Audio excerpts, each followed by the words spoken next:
There's the panic moment as a colorist where you're like, you know, the integrity of the hair, when you're having to do this, sometimes it's having that conversation about what damage is going to occur to the hair and what they're going to have to live with.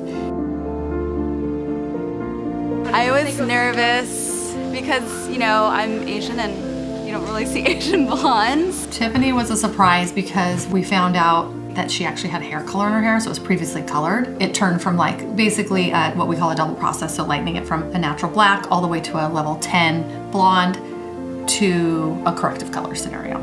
It was nice to be able to have the Khairpep. Normally if I had to do that without it, and it would have not had the results, I would have had a lot of breakage. And so with this particular scenario, that wasn't the case because of the product. And so that's where, again, when I was combing, you know, the toner through her hair, when I was brushing through, it was like, normally you're gonna get a little bit of residual hair coming out in the brush or in your hands. There was nothing, there was no breakage. There wasn't a huge difference between what her hair was before and what her hair was after. But it's normally significant.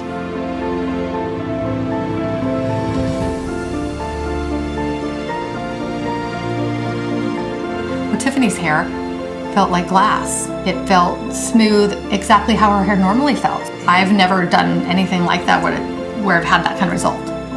That result that I had that day on that correction was unbelievable to me. The fact that, again, just going through the hair and just having it feel like virgin hair.